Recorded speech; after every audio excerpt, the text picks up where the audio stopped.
Hi, Pop-Tarts, back for the Quarantine Read Aloud series, chapter book edition. Today we will be reading Chapter 6 of L. Frank Baum's The Wizard of Oz. Chapter 6 is entitled The Cowardly Lion. Let's find out how he came to be. Chapter 6, The Cowardly Lion. All this time, Dorothy and her companions had been walking through the thick woods. The road was still paved with yellow bricks, but these were much covered by dried branches and dead leaves from the trees, and the walking was not at all good. There were few birds in this part of the forest, for birds love the open country where there is plenty of sunshine. But now and then there came a deep growl from some wild animal hidden among the trees. These sounds made the little girl's heart beat fast, for she did not know what made them. But Toto knew, and he walked close to Dorothy's side and did not even bark in return. "How long will it be?" the child asked of the Tin Woodman.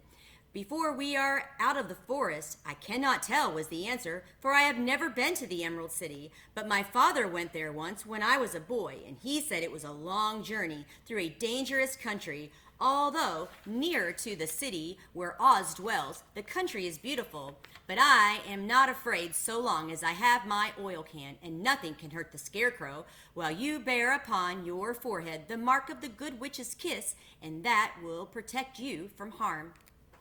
"But Toto," the girl said anxiously, "what will protect him?" "We must protect him ourselves if he is in danger," replied the Tin Woodman. Just as he spoke, there came from the forest a terrible roar, and the next moment a great lion bounded into the road. With one blow of his paw, he sent the Scarecrow spinning over and over to the edge of the road, and then he struck at the Tin Woodman with his sharp claws. But, to the lion's surprise, he could make no impression on the tin, although the woodman fell over in the road and lay still. Little Toto, now that he had an enemy to face, ran barking toward the lion, and the great beast had opened his mouth to bite the dog when Dorothy, fearing Toto would be killed, and heedless of danger, rushed forward and slapped the lion upon the nose as hard as she could, while she cried out, "Don't you dare bite Toto! You ought to be ashamed of yourself, a big beast like you to bite a poor little dog!" "I didn't bite him," said the lion as he rubbed his nose with the paw where Dorothy had hit it. "But you tried to," she retorted. "You are nothing but a big coward." "I know it," said the lion, hanging his head in shame. "I've always known it, but how can I help it? I don't know, I'm sure, to think of your striking a stuffed man like the poor Scarecrow." "Is he stuffed?" asked the lion in surprise as he watched her pick up the Scarecrow and set him upon his feet, while she patted him into shape again. "Of course he's stuffed," replied Dorothy, who was still angry. "That's why he went over so easily," remarked the lion. "It astonished me to see him whirl around so. Is the other one stuffed also?" "No," said Dorothy, "he's made of tin," and she helped the woodman up again.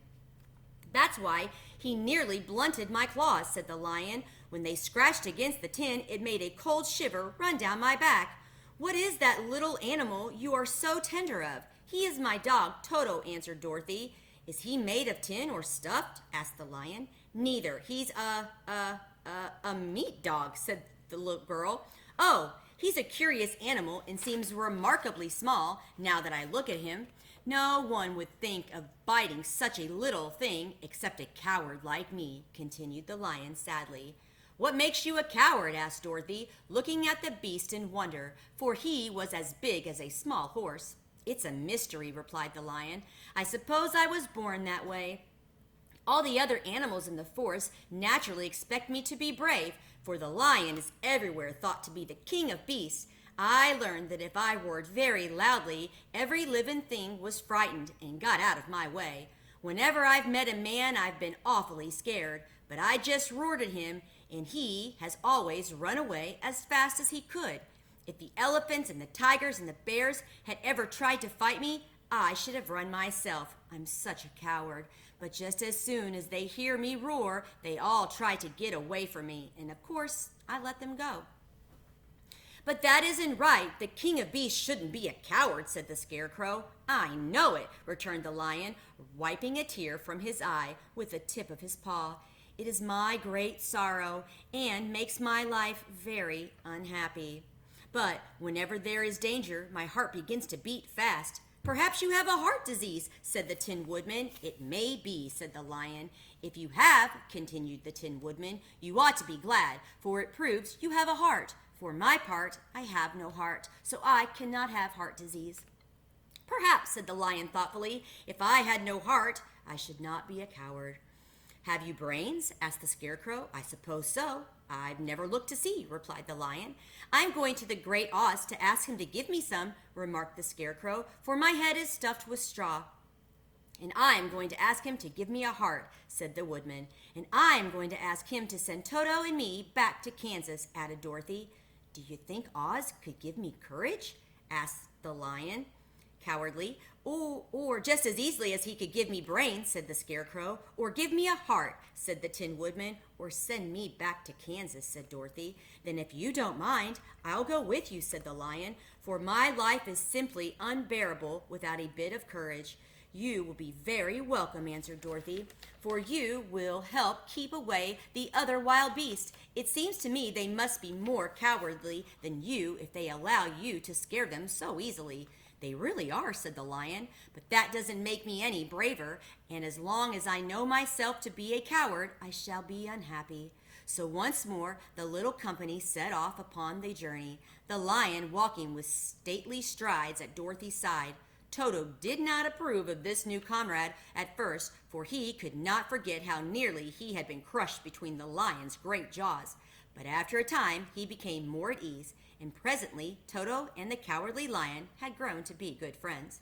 During the rest of the day there was no other adventure to mar the peace of their journey. Once, indeed, the Tin Woodman stepped upon a beetle that was crawling along the road and killed the poor little thing. This made the Tin Woodman very unhappy, for he was always careful not to hurt any living creature, and as he walked along he wept several tears of sorrow and regret. These tears ran slowly down his face and over the hinges of his jaw, and then they were rusted. When Dorothy presently asked him a question, the Tin Woodman could not open his mouth, for his jaws were tightly rusted together. He became greatly frightened at this and made many motions to Dorothy to relieve him, but she could not understand. The Lion was also puzzled to know what was wrong, but the Scarecrow seized the oil can from Dorothy's basket and oiled the Woodman's jaws, so that after a few moments he could talk as well as before. "Well, this will serve me a lesson," said he, "to look where I step. For if I shall kill another bug or beetle, I should surely cry again, and crying rusts my jaws so that I cannot speak." Thereafter he walked very carefully with his eyes on the road, and when he saw a tiny ant toiling by, he would step over it so as not to harm it. The Tin Woodman knew very well he had no heart, and therefore he took great care never to be cruel or unkind to anything.